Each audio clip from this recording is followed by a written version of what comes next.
I am extremely happy to be before you. Before I enter into the subject, I wish you all the best for your All India medical examinations and I hope you are preparing well.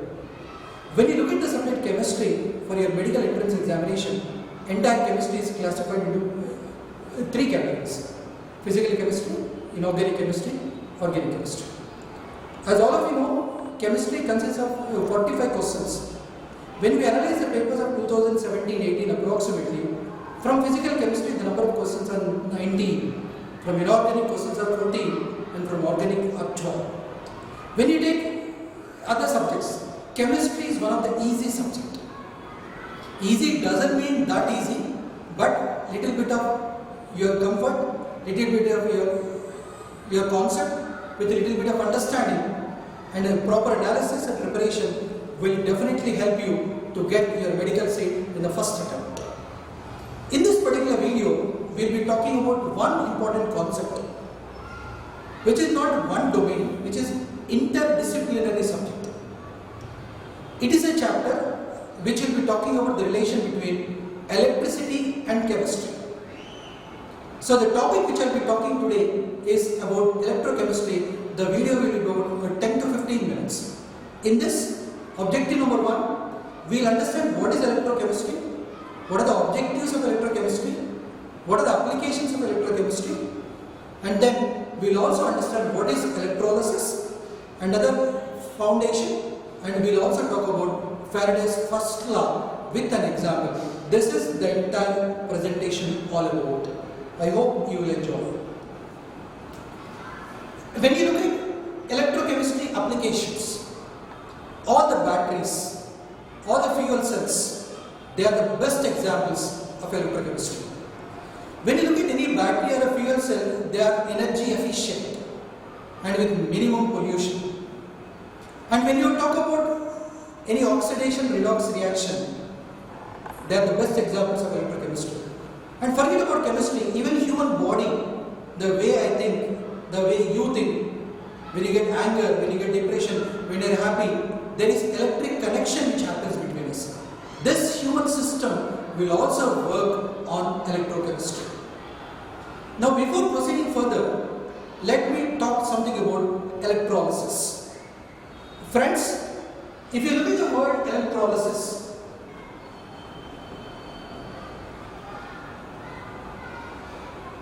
I can split this into a couple of words. Number one is electro, other one is lysis. Electro means electricity. When you look at the other word lysis, it indicates that it is splitting. That means with the help of electricity, you are splitting a compound. Chemical compound, when it is splitted into its constituent components, that mechanism is called electrolysis. I will give you one example. We will also talk about the foundation which will help you to understand the complete command on the subject. Now, let us take one beaker. And here I am using NaCl. This is sodium chloride when it is present in molten state. I am dipping one rod here. There is one more rod which is connected by means of a battery. And here this is negative electrode. The other side this is positive electrode. And if you look at the diagram, we are taking NaCl which is in molten state. You can ask me why you should take in molten state. If you are not taking in molten state, the process of electrolysis will not be possible. When you want to split or segregate the components, they have to move from one place to another. In the process of movement, it is only possible for the molten state, which will not be possible if the substance is completely in the packed or in solid state. That's the reason. There is also a possibility there is a question in your examination on this particular topic. So now, this is one electrode, this is another electrode. Electrode with the negative side, electrode with the positive charge, they are connected to battery. Here, the component which you are taking is NaCl. Any chemical component which you are taking in electrolysis is called electrolyte. The entire mechanism, the apparatus which is used for electrolysis is called electrolytic cell. So somebody can ask you what is electrolytic cell? The apparatus or arrangement in which electrolysis takes place is called electrolytic cell. Now what is electrolyte? In this, what is the compound we are taking? NaCl. So whatever compound or the chemical you are taking inside, that is called as electrolyte. In this particular example, it is NaCl which is taken as electrolyte. Electrode which is having a negative charge is called cathode. An electrode which is having a positive charge is called anode. And once we supply electricity into this, then let us see what will happen. NaCl is in molten state, which we write as aqueous. It will split into Na plus and Cl minus. And the process of splitting a compound into positive and negative ions is called ionization. And because we are supplying electricity here, the entire mechanism is called electrolysis. Further, what happens is this Na plus will accept electron and it gets converted into Na. And this particular reaction will be taking place at cathode. Then other Cl minus, it will be losing one electron and it will become a chlorine atom. Further it combines and it gets converted into chlorine molecule, which will happen at anode. So now it is important for all of us to understand what is the difference between cathode and anode, what exactly happens here. Now here, when we are trying to understand the difference between a cathode and anode, this is important concept, because if any child, when you look into all India entrance examination, there is a possibility in this chapter minimum one question and maximum two or even extra question may also come that will decide your rank at the all India level. So concept clarity is very important. Number one, cathode is an electrode which will be having negative charge, and anode is an electrode which will be having positive charge. Second one, on cathode, because it is negative, you will have deposition of cations. When you look at examples here, this is the reaction that happened at cathode. The charge is plus. So positive charge ions are deposited. That's why at cathode you will have all the cations deposited. So you need to be crystal clear on this concept. Then coming to anode, here you will have the anions deposited.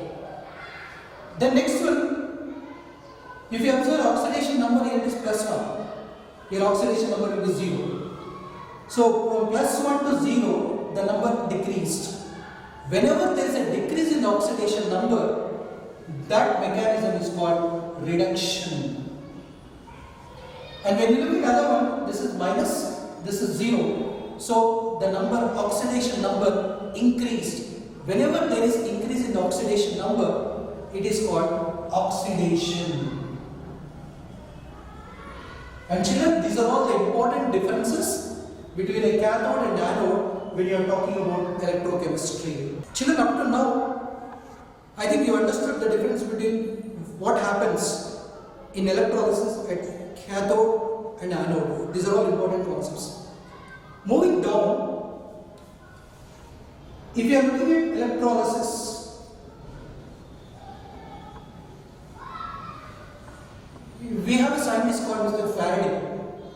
He proposed first law and second law. In this particular video, we are confined to only first law. Let us understand what is first law of Faraday's laws of electrolysis.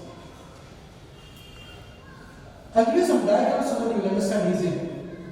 This is case number 1. Suppose, for example, here you are taking copper sulfate, here also you are taking copper sulfate. This is first beaker and second beaker. They are having equal size. And imagine the ultimate objective is to extract the copper present in it. So your ultimate objective is to extract more amount of the metal which is present in it.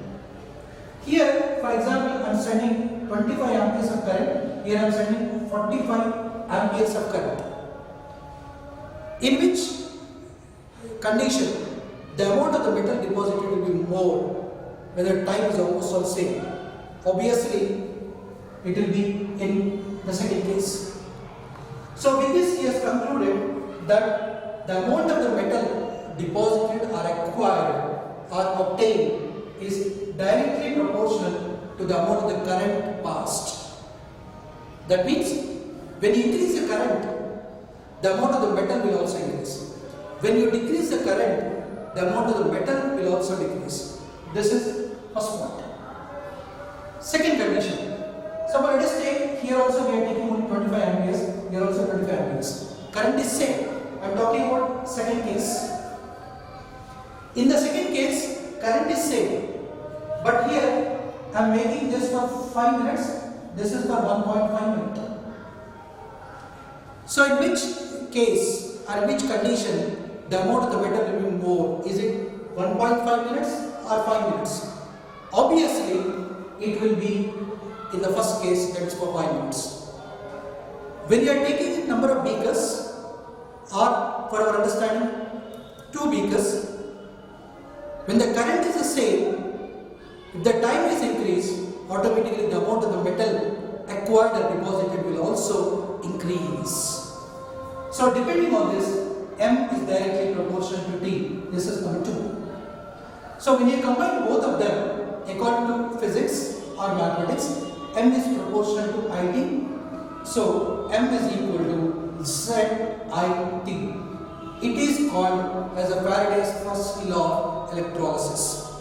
When you look at the first law of electrolysis, M is the mass of the metal deposited, I is the current passed, and T is the time, and Z is called electrochemical equivalent. So when you look at the equation, we can define it easily. The amount of the metal deposited is directly proportional to the product of the current and the time. This is called the Faraday's first law of electrolysis. And if you want to have the equation for electrochemical equivalent, Z is equal to M by IT. According to physics, when you multiply current and time, it is called the charge. So it can also be written as M by Q. And children, this is the fundamental definition. This is the fundamental equation which will help you to enter into the application part and apply it in all the numericals that are given in your examination. I will tell you one numerical depending on this so that you will understand what is Faraday's first law, what is the definition, and how to apply it in your numericals.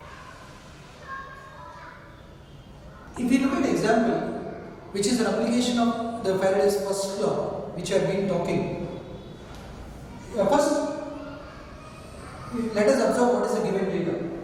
He is asking you to find out the amount of the metal deposited. Here the metal is Ag, which is your silver. So M you have to find out, that is question mark. And he is giving a current of 5 amperes. As you know, current is represented by I, that is equal to 5 amperes. It is given time is equal to 2 minutes. Electrochemical equivalent, it can be either represented by a small e, and some textbooks they also represent by capital Z. That doesn't make a difference. So E is equal to 0.0005 grams per coulomb. Children, now you are having the data, you are having the question, you are converted to the calculation part. This is the application of Faraday's first law. As all of you know, M is equal to ZIT, which is equal to EIT. That doesn't make a difference. So now there is a one technique which you need to understand. They have given the time in minutes.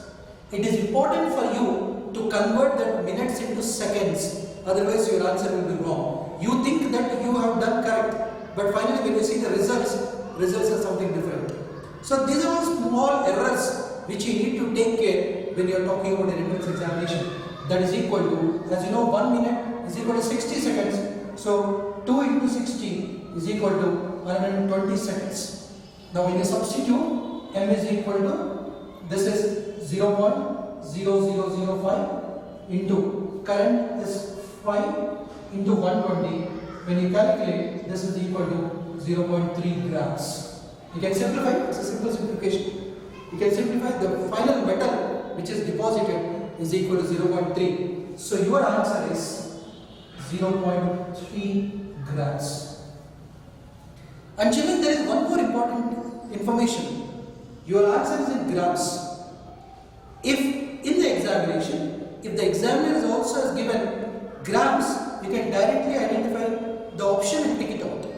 Otherwise, if it is given in kilograms, you need to check your answer, convert it, and finally go for bubbling up your answer.